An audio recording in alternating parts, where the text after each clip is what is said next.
যারা কলেজে পড়তেছো, বিশেষ করে ফার্স্ট ইয়ার আমার এইচএসসি 2026 এর ভাই বোনেরা, তোমরা অনেকে একটা ভুল করো, সেটা হচ্ছে কম্পিটিশনের মধ্যে ঢুকতে চাও না বা কম্পিটিশনের মধ্যে পড়তে চাও না।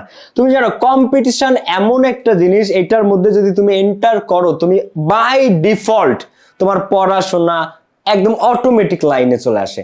যারা কম্পিটিশনটা ফিল করে যে না আমার 1 থেকে 10 এর মধ্যে আসতে হবে, আমার ওর চেয়ে আগে যেতে হবে, 1 থেকে 5 এর মধ্যে আসতে হবে, আমার টপ 3 এর মধ্যে থাকতে হবে, এই কম্পিটিশনটা যারা পার্টিসিপেট করে তারা কখনোই পথ থেকে বিপথে যাওয়ার চান্সেস থাকে না, ডিস্ট্রাক্টেড হওয়ার চান্স কম থাকে, অটোমেটিক ফোকাস থাকে। কারণ ও ভাবে যে আমি যদি এখন সময় নষ্ট করি তাহলে আমার প্রতিদ্বন্দ্বী হয়তো এখন পড়তেছে, আমি যদি এখন মুভি দেখি আমার অন্য কোনো কম্পিটিটর হয়তো এখন পড়তেছে, সো আমার কি করা উচিত, আমার পড়াশোনাটাতেই মেইনলি ফোকাস করা উচিত এবং ওদের চেয়ে বেস্ট রেজাল্টের আউটকাম নিয়ে আসা উচিত। সো কম্পিটিশন তোমরা ভয় পাবা না, কম্পিটিশনকে তোমরা এমব্রেস করবা, এটার মধ্যে থাকবা এবং এটা নিয়ে মাথায় রেখেই পড়াশোনাটা সামনের দিকে আগায় যাবা। আরেকটা ছোট্ট অ্যানাউন্সমেন্ট, সেটা হচ্ছে যে আমাদের এইচএসসি 2026 এর পেইড ব্যাচ কিন্তু শুরু হয়েছে 26 জানুয়ারি থেকে। 2টা ক্লাস হয়েছে, যে 2টা হয়েছে ওইগুলা রেকর্ডেড পাবা। আর আজই যদি ভর্তি হয়ে যাও তাহলে সমস্ত ক্লাস আগামী 4 মাসের কোর্স, এটা first paper, second paper, free writing A to Z complete হয়ে যাবে 1450 টাকা কোর্স ফি অনলি।